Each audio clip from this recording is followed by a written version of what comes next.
Good afternoon, ladies and gentlemen. Thank you very much for being here today. It is my pleasure to introduce Secretary of Defense Lloyd Austin III and Chairman of the Joint Chiefs of Staff, General C.Q. Brown, Jr. The Secretary and the Chairman will deliver opening remarks and then have time to take a few questions. Please note that I will moderate those questions and call on reporters, and would just ask you to limit your follow-up so that we can give your colleagues a chance to ask their questions. Mr. Secretary, over to you, sir. Thanks, Pat. Well, good afternoon, everybody. Thanks for joining us. General Brown and I have just come from another highly productive meeting of the Ukraine Defense Contact Group. And this was our 23rd meeting. And every time we gather, I am impressed by the resolve of the more than 50 countries helping to support Ukraine's self-defense. Today, the contact group heard directly about the battlefield situation from Minister Umerov and his delegation. Ukraine's forces are holding the line in the face of Russia's assault near Kharkiv. And Ukrainian troops continue to inflict significant costs on the Kremlin's invaders. After President Biden signed the National Security Supplemental, renewed U.S. assistance is reaching Ukraine at a steady pace. And last week, President Biden announced a new security assistance package through another drawdown from our stocks.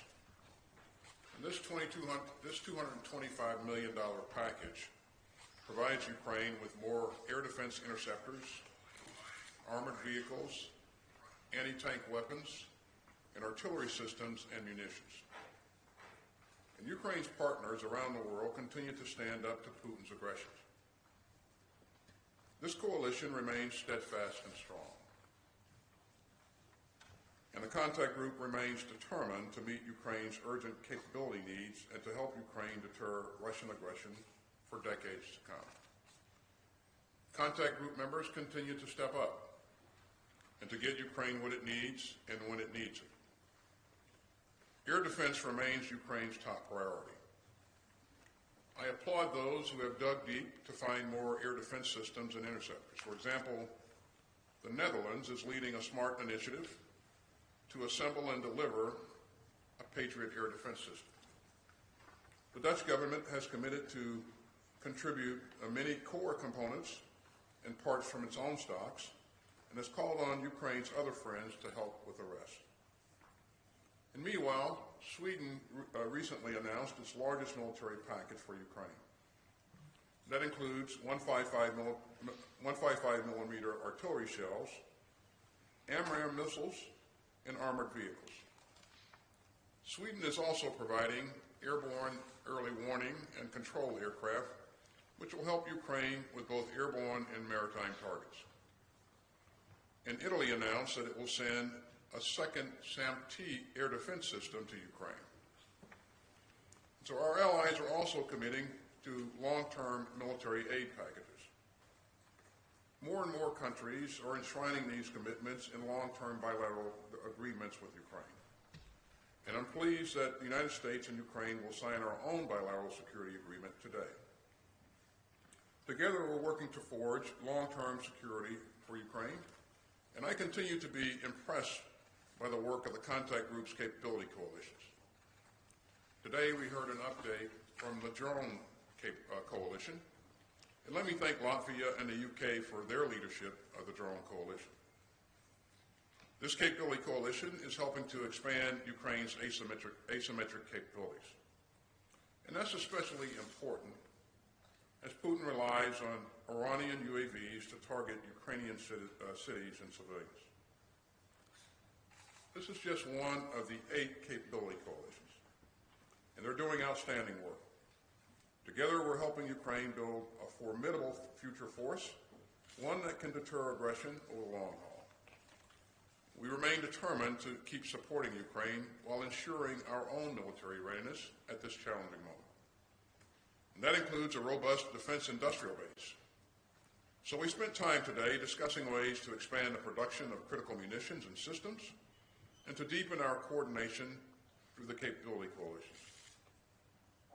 Now, I just want to be clear about why I convened this group, this contact group, 23 times now.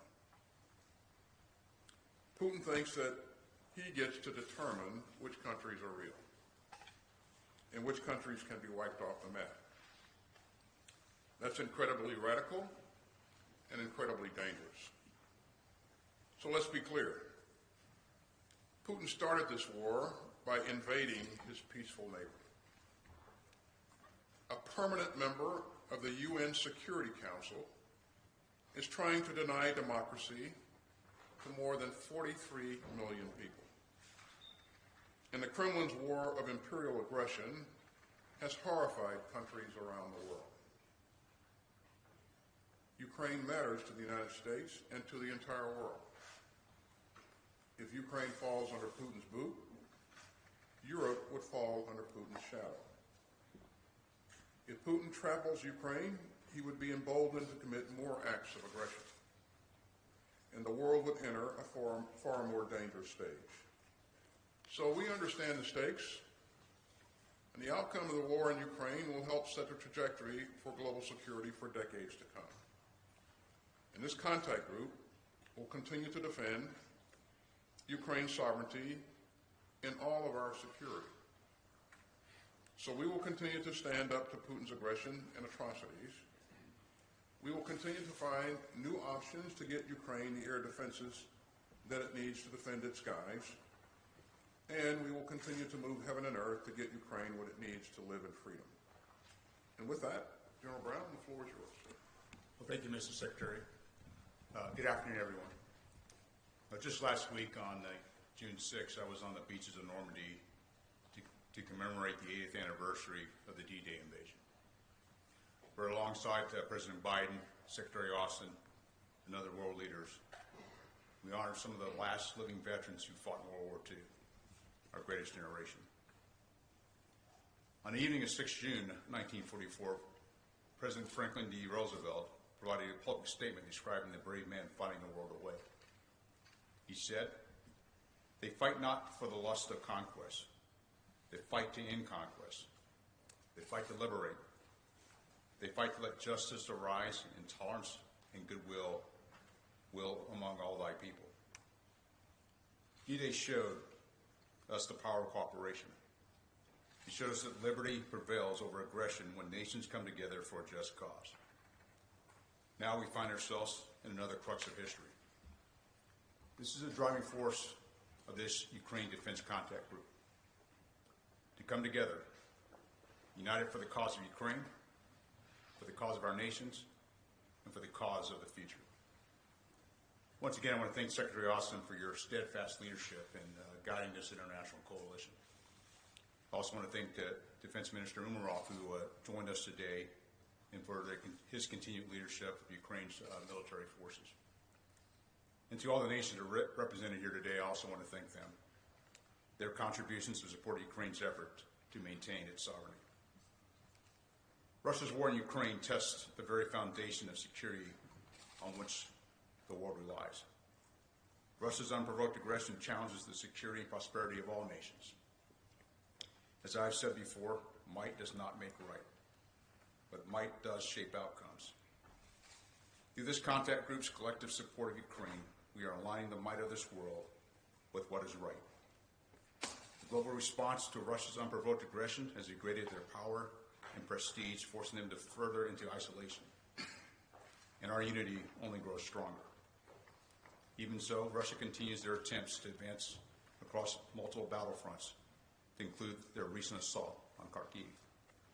Russia is concentrating fire and attempting to target Ukrainian resupply and reinforcement abilities. Ukraine's ability to surge firepower and reposition troops has countered Russia's offensive and disrupted their attack. Ukraine continues to hold strong. And with this group's contributions, the Ukrainians are exacting heavy costs on the Russian aggressors. It's why our ongoing support is so critical.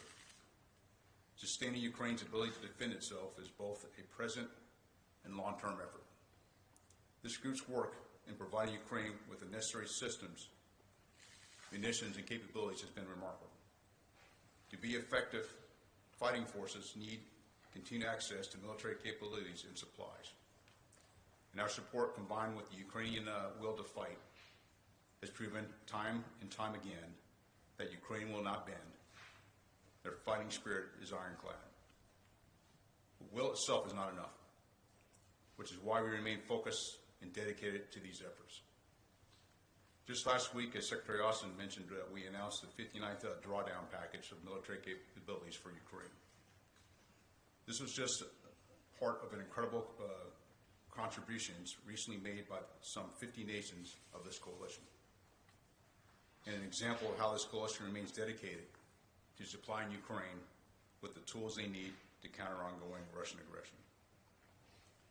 Outside of Ukraine's courageous people and their resilient combat forces, the unwavering support of the nations gathered here today remains one of their greatest assets. These nations are committed to working together to help Ukraine address the challenges ahead. We are stronger when we work together. This solidarity is rooted in a shared history of security and fostered by the principles of democracy, sovereignty, and international law. For the past 80 years, these principles have preserved peace among the nations that uphold them. This contact group, united by these ideals, stands firm against any challenge, demonstrating that true power resides in a cooperative effort by like-minded nations fighting for freedom. World War II taught us that unchecked aggression spreads conflict to the rest of the world. It is in these moments, as President Roosevelt said, that brave men and women must fight to end conquest, to liberate, and to let justice arise. The brave service members of the Allied nations came together 80 years ago and executed Operation Overlord, knowing that freedom and sovereignty depended on their success. Today, peace and security are not only achieved through military readiness of individual nations. They are achieved through collective effort, through aligning our resources and abilities, in support of defending Ukraine, defending democracy, and defending sovereignty. Thank you, and I look forward to your questions. Thank you both, gentlemen. First question will go to Politico. Laura. Thank you. Thanks, sir, for doing this. Secretary Austin, President Zelensky has specifically asked for more air defenses. Germany has announced an additional Patriot. Italy has announced a SAM-T. Will the U.S. answer that call and deliver an additional Patriot to Ukraine? And if you can't answer that, or if the answer is no today, what is the holdup? And then for General Brown, Ukraine has said it has 30 pilots ready to go through pilot training for F-16s, but there are not enough spots in the U.S. to take that. Is that true from your perspective? And if so, are you looking at expanding that training pipeline, or are you confident that Ukraine will have enough pilots and maintainers trained on the planes by the time they arrive this summer? Thank you. Thanks, Laura. Regarding Patriots, air defense has been at the top of my agenda for a long time. And for month after month, you've heard me emphasize the importance of providing Ukraine additional air defenses. You know that we've provided a Patriot to them already. But not only that, me and President Biden and Jake Sullivan and Tony Blinken spent a great deal of our time encouraging others to provide additional capabilities. And it's not just Patriots, it's NASAMs, it's SAMTs, it's a number of capabilities that Ukraine needs, and they need the interceptors to complement the platforms. I don't have any announcements on Patriot batteries today, but what I can tell you is that I continue to work this, and I'm in constant contact with my Ukrainian counterpart, and we're going to do everything we can to make sure that they have the capability that they need, and they would get it there as quickly as we can. Laura, we have an Air Force capability coalition. It's one of the 8 capability coalitions that's focused on, in this case, working with the Ukrainians to get their 4th generation fighter capability up and running. The United States is one of the co-leads associated with that, and so not only do we help provide training for their pilots, there's other countries that are also supporting the training as well. So there is capacity for training, both in the United States, but also with some of the partners as part of that capability coalition. And so we'll continue to work with them, but it's not just the pilots you have to have, and having not only flown the F-16, but understanding maintenance is also a key part of that, and training the maintainers. We're working diligently to make sure that the Ukrainians have what they need, and the goal is to get them those F-16s this summer. Next question, we'll go to ANSA, Matthias. Yes, hi, National Italian News Agency, ANSA. It's just a follow-up question to my colleague. Because we have been reading in the press about this new extra Patriot system. There is no announcement today.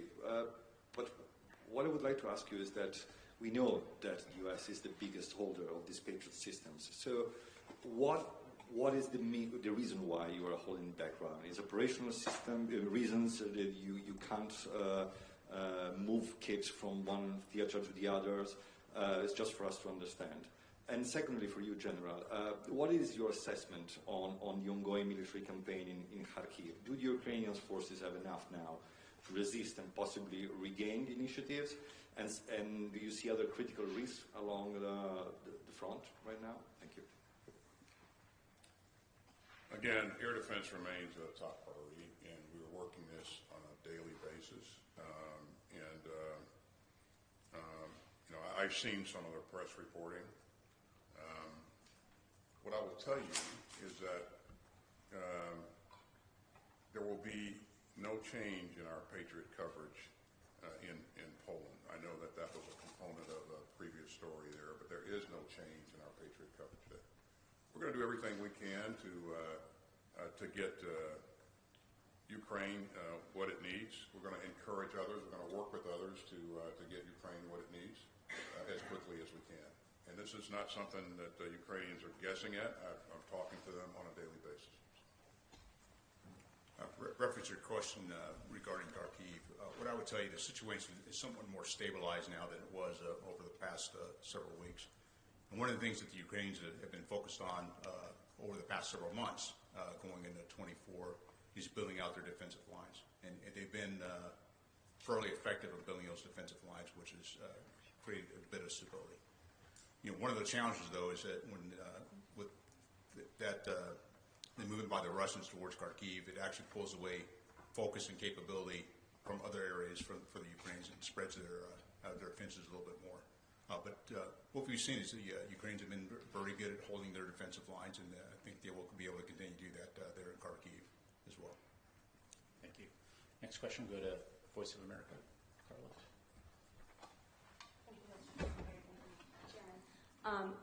First to you, Mr. Secretary, I'd like a question to clarify U.S. policy. The Pentagon has said that Ukraine can strike inside Russian territory near the border with Kharkiv to prevent attacks on the Kharkiv area.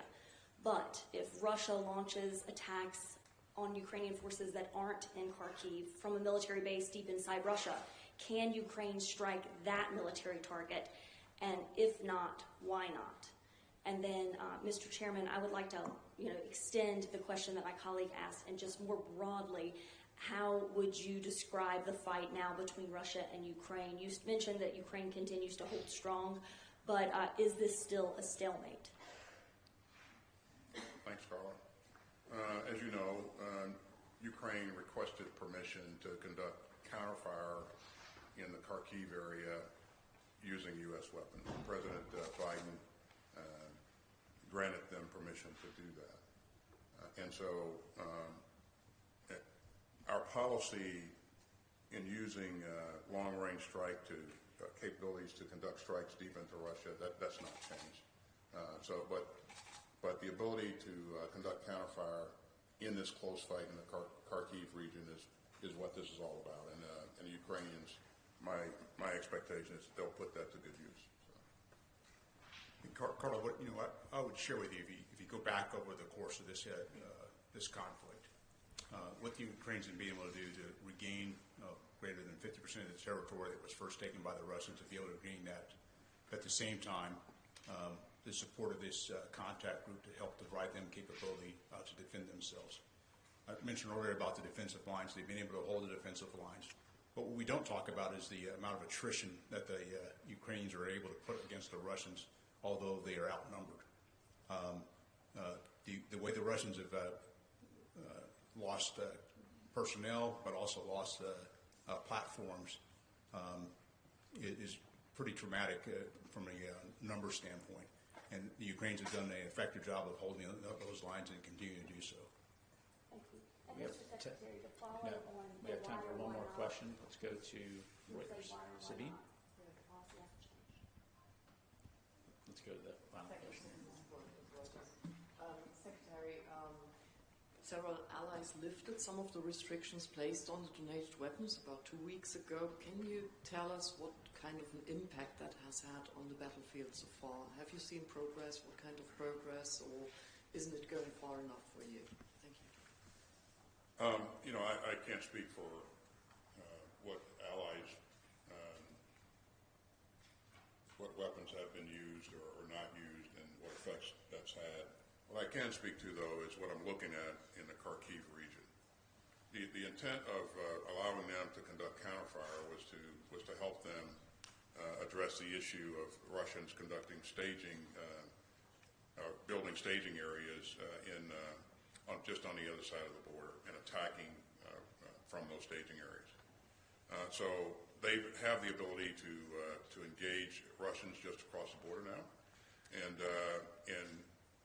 I'll leave it to the Ukrainians to talk about the specific effects that they've seen. But what I see is a slowing of the Russians' advance and a stabilizing of that particular piece of the front. Now, I think we'll see incremental gains and we'll see puts and takes going forward. But again, a couple of weeks ago, there was concern that we would see a significant breakthrough on the part of the Russians. I don't think we'll see that going forward. I don't see a large exploitation force that could take advantage of a breakthrough. And what I do see is, as the chairman has described, the Ukrainians have done a lot to fortify their defensive positions, and they're making good use of the weapons and munitions that they're being provided. And more of that will continue to flow in. And so, in my view, they'll get stronger as time progresses. They're also doing things to mobilize more people and train more people. And so the combination of those things, I think, will have a pretty substantial effect on the battlefield, but it will take some time to kind of play out. But the good news is that we have the means to continue to provide security assistance, and you'll see it continue to flow in a very meaningful way. Ladies and gentlemen, that concludes our press briefing. Thank you very much for attending. Thank you, gentlemen.